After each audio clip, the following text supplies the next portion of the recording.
You got there and you're doing $3 million a year and you're doing it on 45% overhead. You don't need to be an amazing mathematician to know how much money you're taking home. You're doing just fine. And you know what? Taking a lot more trips, traveling the world and seeing a lot more, not going to a whole lot of CE, not listening to a whole lot of podcasts, not reading a whole lot of books anymore. You are just loving riding on the back of that stallion that you built. And it's doing great. But you know what happens? Hey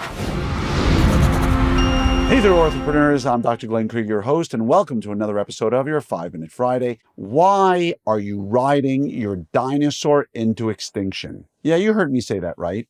It was a term coined by a good friend of mine a number of years ago.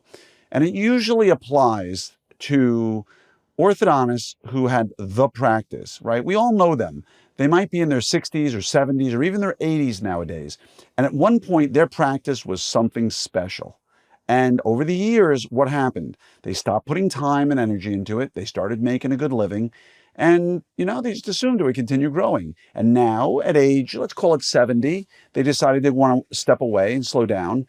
And their practice is not quite worth what they think it is. And they wake up and go, wait a minute, my asset has depreciated to the point where I've really screwed the pooch. And so I'm asking all of you, because I've seen it, I've watched it, I've seen a lot of you who are currently, right this second, are riding your dinosaur into extinction.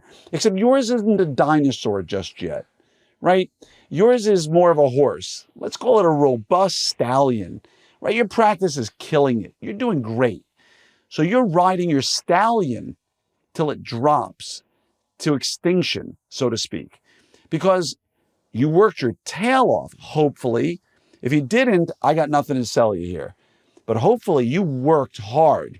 You put in that time. You forewent seeing your team, your family, your loved ones, those events on the weekends, because you were working on a business plan. You were going to CE. You were visiting other offices. You were studying the notes you built. You built a plan and you implemented it. And you spent time, energy, sweat, and blood to build a practice. And you got there. And you're doing $3 million a year. And you're doing it on 45% overhead.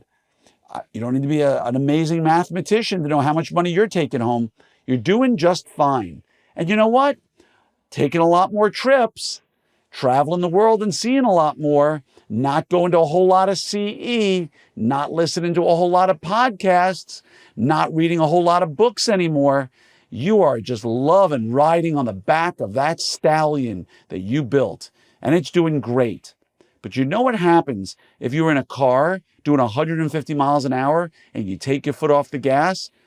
Resistance in the wheels and the wind will start slowing you down. And eventually, you will stop. And that's the point of this whole 5-Minute Friday. I'm watching it. I see it in so many of you.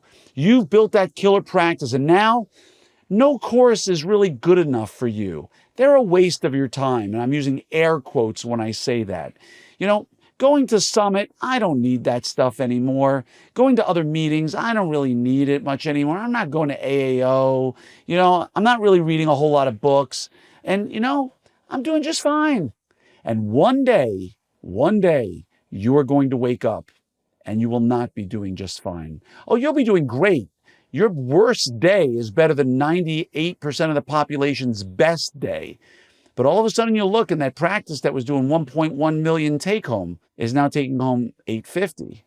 Oh, boo-hoo, right? Horrible. Well, with inflation and quality of life and retirement, you have to readjust your plan. And maybe, just maybe, you're able to kickstart and get going again. Or maybe you end up like a lot of doctors I know who are 45 years old and feeling alone. And their practice is not where they want it to be. And they don't know what to do. And unfortunately, I see many of those folks reach out to me on Facebook, and I'm always happy to help any way I can. But what was the last meeting you went to? I really don't get to too many meetings. What was the last thing you really changed in your practice in terms of developing your plan? When was the last time you made a plan? I don't need those.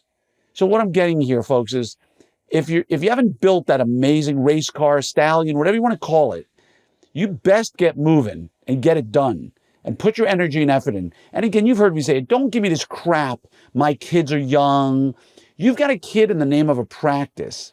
And you got to build that practice, because that practice, that child, done properly, is going to mature at 5 or 7 years from now. And that child is going to take care of your children, your wife, or husband, yourself, and your whole family for many, many years, as long as you nurture it. So don't give me this crap, I got small kids and I can't travel. There are exceptions, but the overwhelming majority of you are shirking your responsibility on growing your practice the way you should.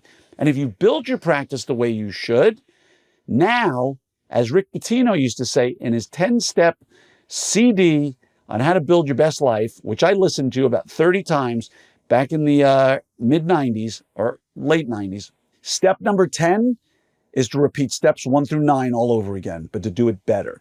And that's what you need to be doing. If you don't quite yet have the practice of your dreams, what is keeping you from getting there? Are you really putting the time, energy, and effort that you want? And remember, I didn't tell you to make more money. I didn't tell you to take more days off. I told you the practice of your dreams. So if you haven't even put together a plan of what your practice of your dreams is, then shame on you, because you don't even know what you want. And just like the Cheshire Cat in Alice in Wonderland, if you don't know where you're going, any path will take you there. So come on, folks. If you don't have a plan, make a plan. If you've got a plan and you're not implementing it, implement a damn plan. If you've gotten to where you think you want to be, rewrite the plan on how you're going to take it from there. But for God's sakes, don't let the 150-mile-an-hour car slow down to 0. Don't let it slow down to 75. You worked way too hard for this stuff. So again, are you going to Summit? You should be at Summit, because this is the meeting that's going to help push you to where you need to be. Everybody says that to me. Thank you for doing Summit. Why? Because I go there and it re-energizes me to do what I need to do. Build the plan. Go to Summit. Go do all the stuff you need to do. Go to opsummit2025.com and sign up for Summit. But go visit some practices. Network. Join Orthopreneurs RD, where you can be in a mastermind and learn from other people. I mean, come on, folks. I'm more frustrated than you are. So please go ahead, build your best life, make a plan. And if that involves working 50 days a year, that's great. But at least it's your plan. So much love to each and every one of you. Again, hope to see you at Summit. And I love these kind of talks that we have, because hopefully it's going to motivate you to live a better life, which will mean that my time here was not in vain.